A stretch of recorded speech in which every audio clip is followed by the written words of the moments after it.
ക്ലബ്ബുകളിൽ കയറുക എന്നുള്ളത് മലയാള സിനിമയുടെ ഒരു ട്രെൻഡായി മാറിക്കൊണ്ടിരിക്കുകയാണ്. ആ ട്രെൻഡിൽ ഇപ്പോൾ എത്തിയിരിക്കുകയാണ് ഗുരുവായൂർ അമ്പലനടയിൽ എന്ന ചിത്രവും. ഈ ചിത്രത്തിന്റെ വിശേഷങ്ങളുമായി ഇന്ന് നമ്മളോടൊപ്പം ചേരുന്നു സിജു സണ്ണി, ജോമോൻ ജ്യോതിർ, സാഫ്, അഖിൽ കവലൂർ. 4 പേർക്കും സ്വാഗതം. ഗുരുവായൂർ അമ്പലനടയിൽ അങ്ങനെ 50 കോടി പിന്നിട്ട് 100 കോടിയിലേക്ക് എത്താൻ പോവുകയാണ്. ഈ ഒരു സന്തോഷം എന്ത് തോന്നുന്നു ഈ നിമിഷം? ഒരുപാട് സന്തോഷമുണ്ട്. ഇത്രയും വലിയൊരു ഹിറ്റിന്റെ ഭാഗമാകാൻ കഴിഞ്ഞതിൽ ഒരുപാട് സന്തോഷം. പിന്നെ എന്താണ്, അത് തന്നെയാണ് സന്തോഷം. എങ്ങനെയാണ് ഈ ഒരു സിനിമയുടെ ഭാഗമാകുന്നത്? അത് ഡയറക്ടർ വിജയനാണ് വിളിക്കുന്നത്. വിജയേട്ടൻ സ്റ്റോറി പറഞ്ഞു. അപ്പോൾ നമുക്ക് കണക്ട് ആവുന്ന, എപ്പോഴും എന്താണ് കേൾക്കാൻ ഇൻട്രസ്റ്റിംഗ് ഉള്ളൊരു കല്യാണം വെച്ചിട്ടുള്ളൊരു സ്റ്റോറി. അപ്പോൾ പിന്നെ ഇത്രയും സ്റ്റാർ കാസ്റ്റ് കേൾക്കുമ്പോൾ നമുക്ക് എന്തായാലും ഇൻട്രസ്റ്റിംഗ് ആവുമല്ലോ. അപ്പോൾ അതിൽ വന്നു. അത്യാവശ്യം പടം നല്ല രീതിയിൽ ഹിറ്റായി. നമ്മുടെ പരിപാടികളൊക്കെ എല്ലാവരും എടുത്ത് പറയുന്നു. അപ്പോൾ അതിലൊക്കെ ഒരുപാട് സന്തോഷം. എനിക്കൊന്ന് അഭിനയിക്കാനൊക്കെ തുടങ്ങിയിട്ട് ഈ ഒരു സിനിമയിൽ ഈ ഒരു ക്യാരക്ടറൊക്കെ കൂടുതൽ ആളുകളിലേക്ക് എത്തിയിട്ടുണ്ട്. ആ ഒരു സന്തോഷം എങ്ങനെയാണ്? ഇപ്പം ആളുകളുടെ ഇടയിലേക്ക് ചെല്ലുമ്പോഴത്തേക്കും അയ്യോ പേരൊക്കെ വിളിച്ചിട്ട് ഇല്ല, ആളുകളുടെ മഴ ആയതുകൊണ്ട് അങ്ങനെ അധികം ആളുകളുടെ അടുത്തോട്ട് എത്തുന്നില്ല. സന്തോഷമുണ്ട്. എല്ലാവരും വിളിക്കാറുണ്ട്. നാട്ടിലുള്ളവരൊക്കെ ആണെങ്കിലും പടം കണ്ടിട്ട് വിളിച്ചിട്ട് സംസാരിക്കാറുണ്ട്. ഭയങ്കര സന്തോഷമാണ്.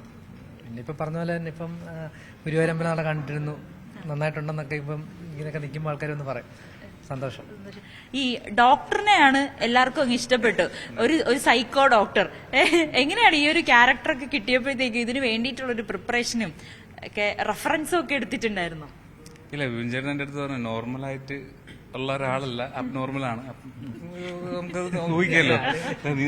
അത് നോർമലായിട്ട് വിജയൻ പറഞ്ഞു, നോർമലായിട്ട് നീ അങ്ങ് ചെയ്താൽ മതി. അബ്നോർമൽ ആയിട്ടുള്ള ആളാണ്. അപ്പം നമുക്ക് കുറച്ച് പരിപാടികളൊക്കെ മനസ്സിലുണ്ടായിരുന്നു. അങ്ങനെ ചെയ്തു. തിയേറ്ററിൽ പ്രേക്ഷകർക്കൊപ്പം ഈ സിനിമ കണ്ടപ്പോ എന്താ തോന്നിയത്? കാരണം ആ ഒരു കോമഡി സീൻ, ആ തത്തയുടെയൊക്കെ സീനൊക്കെ കണ്ടിട്ട് എല്ലാരും ഭയങ്കര ചിരിയായിരുന്നല്ലോ. ആ സമയത്ത് എന്തായിരുന്നു? സ്വന്തമായിട്ടൊരു അഭിമാനമായിരിക്കും തോന്നുന്നത്. അഭിമാനം, അതിന്റെ ഒരു സന്തോഷം. ഞാൻ ഒരുപാട് ആഗ്രഹിച്ച ഒരു ജീവിതമാണ്. അപ്പം എനിക്കത്, ഞാൻ ഒരു ഹാപ്പിയാണ്. അത് ഒരു പ്രൗഡായിട്ടുള്ളൊരു മൊമെന്റാണ്. നിന്റെ ജീവിതം ബേസിന്റെ കുറച്ച് ചിത്രങ്ങളൊക്കെ ഒത്തിരി പ്രേക്ഷകരെ ചിരിപ്പിക്കുന്നതാണ്. പൃഥ്വിരാജ് ആയാലും കുറച്ച് നാളുകൾക്ക് ശേഷം ഒരു വ്യത്യസ്തമായിട്ടൊരു ക്യാരക്ടറിൽ വന്നു. അവർക്കൊപ്പം ഒക്കെ ഉള്ള ഒരു അഭിനയം എങ്ങനെയായിരുന്നു? അവരെല്ലാരും ചില്ലായിരുന്നു കൂടെ ചെയ്തപ്പോഴും. എനിക്ക് ബേസിലേട്ടൻ ഫാലിമിയിൽ എന്റെ പേര് പറഞ്ഞിട്ടുണ്ടായിരുന്നു. അതിൽ ആ ഒരു അന്ന് മുതലേ പരിചയമുണ്ട്. ഇവിടെ വന്നപ്പോഴും വിജയന്റെ അടുത്ത് പറഞ്ഞിട്ടുണ്ടെന്ന് തോന്നുന്നു എന്റെ പേര്. ബേസിലേട്ടൻ കമ്പനിയാണ് നമ്മളത്. അറിയാം. അപ്പം ഒരു സീൻ ചെയ്യുമ്പോൾ തന്നെ ഇപ്പം അമ്പലനടയിലെ സീനിലൊക്കെ ചേട്ടനും കൂടെ ഇൻവോൾവ് ആയി കുറച്ച് കൗണ്ടറൊക്കെ പറഞ്ഞു തന്നിട്ടാണ് സീനൊക്കെ ചെയ്തിട്ട് നമ്മളെല്ലാവരുമായിട്ടൊക്കെ ഭയങ്കര മിങ്കിളായി പുള്ളി. എനിക്ക് നിങ്ങൾക്കിടയിലും ആ ഒരു ഫ്രണ്ട്ഷിപ്പ് ക്രിയേറ്റ് ചെയ്തു എന്ന് തോന്നുന്നു അല്ലേ? നിങ്ങളും ഈ ഒരു പ്രൊമോഷന്റെ ഭാഗമായിട്ട് ഒന്നിച്ചു പോകുന്നതും. ഞാനും ജോമോനും കുറെ കാലമായി ഒരുമിച്ച് തുടങ്ങിയിട്ട്. ഞങ്ങള് രോമാഞ്ചത്തിൽ തുടങ്ങിയതാ, ഇപ്പോഴും ഉണ്ട്. സിനിമയിലൂടെ കിട്ടിയ സുഹൃത്താണ് അത്. ഞങ്ങളിപ്പോഴും ഭയങ്കര ചില്ലാണ്. ഇടയ്ക്കിടയ്ക്ക് വിളിയും, കാര്യം പറച്ചിലും. കൊച്ചിയിലുണ്ടെങ്കിൽ എന്തായാലും മീറ്റ് ചെയ്യും. അതൊരു അടിപൊളി. നിങ്ങൾക്കിടയിൽ ഇപ്പൊ ഈ ഒരു ഭയങ്കര തമാശയും കൗണ്ടറടിയും, അപ്പൊ ഷൂട്ടിലും സെറ്റിലും ഒക്കെ ഇങ്ങനെയൊക്കെ തന്നെയായിരുന്നല്ലേ? സ്ക്രീനിൽ കാണുന്നതിനേക്കാളും കൂടുതലാണ് ഓഫ് സ്ക്രീനില്. കാരണം അവിടെ എല്ലാവരും കളിയാക്കലും നന്നായിട്ട് പെർഫോം ചെയ്താൽ പോലും നമ്മൾ പറയും എന്തുപടി നമ്മളാ മോഡാണ്. കാരണം അത് ഭയങ്കര രസമാണ്. കാരണം ഞങ്ങളെല്ലാം ഒരുമിച്ചായിരിക്കും. നമ്മളെപ്പോഴും കൊണ്ടു നടക്കുന്നത് സാഫാണ്. അതെ, സാഫാണ് ചെലവും നമ്മുടെ എല്ലാ പരിപാടികളും. സാഫിന് സ്വന്തമായിട്ട് കാറുണ്ട്. പിന്നെ വേറെ ആളുണ്ട് അശ്വിൻ. അശ്വിന്റെ കാര്യം പറയാതിരിക്കാൻ പറ്റത്തില്ല. അശ്വിനാണ് മറ്റൊരു, അവൻ ലോൺ എടുത്തിട്ടുണ്ടെന്ന് എനിക്ക് സംശയമുണ്ട്. അശ്വിൻ എനിക്ക് ലോട്ടറി എന്തോ അടിച്ച സംശയമുണ്ട്. കാരണം ഒരു സമയത്ത് ഞങ്ങളെ ഫുഡ് എക്സ്പെൻസ് കംപ്ലീറ്റ് അവൻ എടുത്ത്. ഇവൻ പൈസ എറിഞ്ഞോണ്ടിരിക്കുന്നു. ഇവരിത് ഇവിടുത്തെ ഇത്രയും പൈസ ഇവര് വല്ല ലോട്ടറി അടിച്ചു. ഇപ്പൊ 100 പേരുണ്ടെങ്കിൽ 100 പേർക്ക് കഴിച്ചാൽ ഞാൻ കൊടുത്തേക്കാന്നുള്ള വൈബിലാവും നിൽക്കുന്നത്. ഞാൻ ഇവരെന്താ ഇവന്?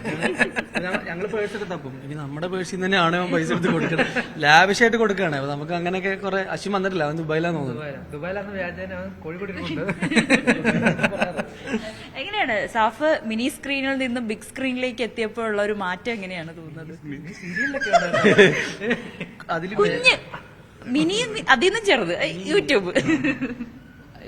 മറ്റേത് നമ്മളാണ് എല്ലാം ചെയ്യണേ, എഴുതണ നമ്മൾ തന്നെ, അഭിനയിക്കണ, എഡിറ്റ് ചെയ്യണ എല്ലാം നമ്മള്.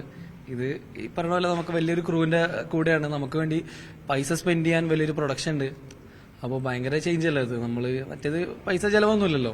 നമ്മളെ ഫോണിൽ ചാർജ് ചെയ്യണ എടുക്കണേ അപ്ലോഡ് ചെയ്യണമെന്നല്ലാതെ ഇതൊരു പ്രൊഡക്ഷൻ പൃഥ്വിരാജ് പ്രൊഡക്ഷൻ E4 അങ്ങനത്തെ നമ്മൾ കേട്ട് പരിചയമുള്ള ആൾക്കാരാണ് നമ്മുടെ ഒരു സിനിമ എടുക്കണേ.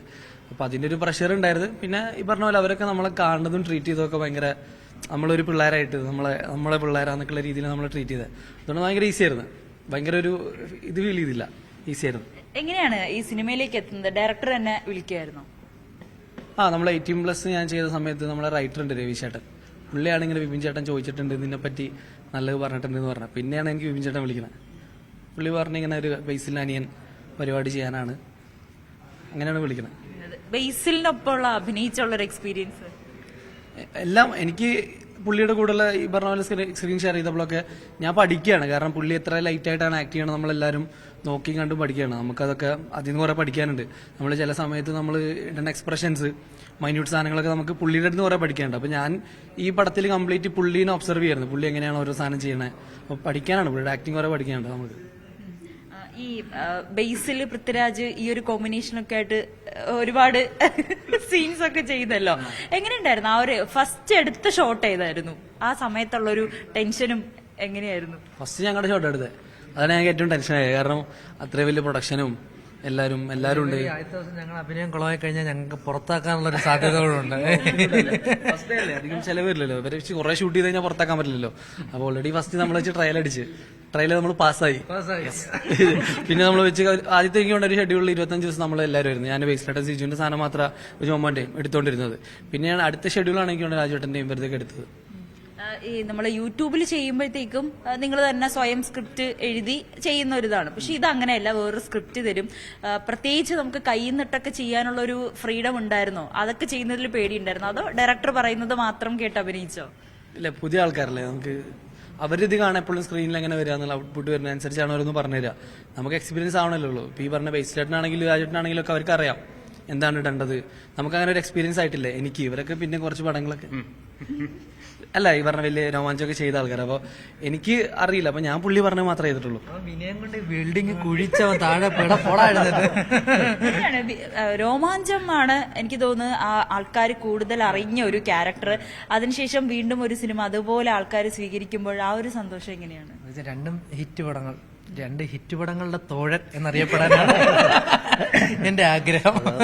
അല്ല അത് അങ്ങനൊക്കെ പറ, വെച്ച് പടങ്ങൾ ചെയ്യണം, പടം ഹിറ്റാവും. അത് മറ്റൊന്നും കൊണ്ടൊന്നല്ല.